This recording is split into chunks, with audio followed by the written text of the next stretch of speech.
సరే దశకుడికెళ్తాం 4వ సెషన్ కూడా ఇద్దాం అనుకున్నాను సార్. వద్దులే అని చెప్పి మానేశాను సార్. ఏంటి సార్? వద్దులని కాదు సార్, మీకు కూడా తెలియదు.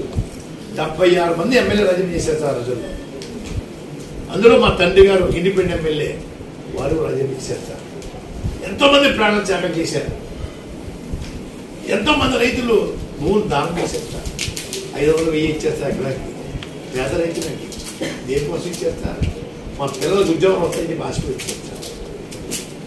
ఆ రోజుల్లో అమృతరావు గారు ఆమరణ చేస్తే సార్ డైలీ రిలీఫ్ ఫాస్టింగ్ ఉండేయండి. మా తండ్రి గారు కాకండి కలరాపించారు.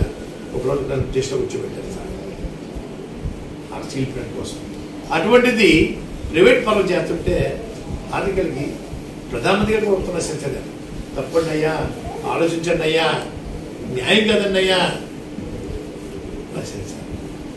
అవి చేయమన్నా సరే 3 ప్రజల కోసం చేయమన్నా సార్. మా కోసం, మా కుటుంబం కోసం 3 చేతనా చెప్పేసి ఆన్ పేపర్ ప్రధానమంత్రి గారు అమిత్ షా గారు వచ్చి మీటింగ్ చేస్తే తప్పనిసరిగా మీరు సర్వే చేస్తారు. అది 150 పొడి చేస్తానండి. అప్పుడు జగన్మోహన్ రెడ్డి గారు క్షమించండి అయ్యా, మీరు పిలుపు నేను తెలిసేస్తున్నాను చెప్పుకుంది సార్. చెప్పుకుందని ఒప్పిందనండి రాష్ట్ర ప్రజల ప్రయోజనాల కోసం. నిన్నటి మొన్నటి వరకు కూడా నాకు సలహాలు ఇచ్చారు. ఇప్పుడు అందరూ వైసీపీలోకి వెళ్ళిపోయారు. ఇప్పుడు అక్కడ సలహాలు ఇవ్వగలరని చెప్పి పవన్ కళ్యాణ్ అన్నాడు. నేనేమి సలహా ఇవ్వలేదు సార్. ఆ సినిమాటిక్లో ఈ రోజుకి నా ముఖం చూడలేదు ఆయన. సినిమా అన్నట్లు నా ముఖం వాడు చూడలేదు, ఆయన ముఖం నేను చూడలేదు సార్. ఇంతవరకు ఎప్పుడు మాట్లాడుకోలేదు సార్. అయ్యా నేను సలహాలు ఇవ్వలేదు సార్. ముఖ్యమంత్రిగా అన్ని సలహా ఇస్తాను సార్, నాకు తోచిన సలహా ఇస్తాను సార్. ప్రజల సంక్షేమం కోసం, అభివృద్ధి కోసం ఏమైనా ఇస్తాను సార్, చెప్తాను సార్. చెప్పి మంచి పరిపాలన అందించడం కోసం, రామరాజ్యం స్థాపించడం కోసం 30 సంవత్సరాలు వాళ్ళ సీట్లో ఉండేలాగా, 30 సంవత్సరాల పాటు ఈ ముఖ్యమంత్రి సీట్ కోసం ఎవరు చూడకుండా ఉండేలాగా సవాలు ఇవ్వాలని ఆలోచనతో ఉన్నాను సార్. ఆలోచన ఉన్నాయి సార్, ఇస్తాను సార్. కోరికలు లేకుండా వెళ్ళని చెప్పారు సార్. తమకి ఏమి కోరికలు లేక సరే దశకుడికెళ్తాం 4వ సెషన్ కూడా ఇద్దాం అనుకున్నాను సార్. వద్దులే అని చెప్పి మానేశాను సార్. ఏంటి సార్? వద్దులని కాదు సార్, మీకు కూడా తెలియదు. 76 మంది ఎమ్మెల్యే రాజీనామా చేశారు సార్ ఆ రోజుల్లో. అందులో మా తండ్రి గారు ఇండిపెండెంట్ ఎమ్మెల్యే, వారు రాజీనామా చేశారు సార్. ఎంతోమంది ప్రాణాలు త్యాగం చేశారు. ఎంతోమంది రైతులు భూములు దానం చేశారు సార్. 500 1000 ఇచ్చేస్తారు ఎకరాకి పేద రైతులకి. దేనికోసం ఇచ్చేస్తారు? మా పిల్లలకు ఉద్యోగం వస్తాయని చెప్పి ఆశపెట్టారు సార్.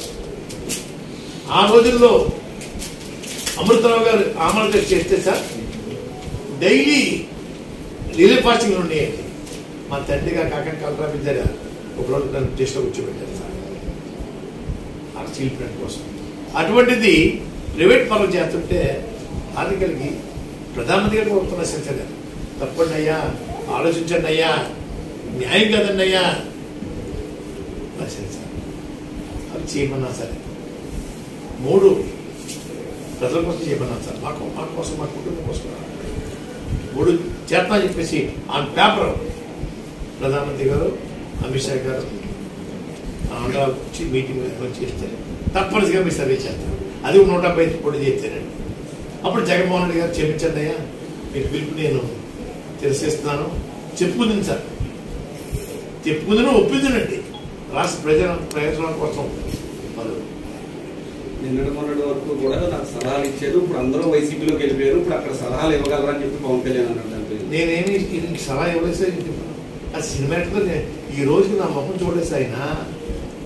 సినిమా అన్నట్లు నా ముఖం వాడు చూడలేదు, ఆయన ముఖం నేను చూడలేదు సార్. ఇంతవరకు ఎప్పుడు మాట్లాడుకోలేదు సార్.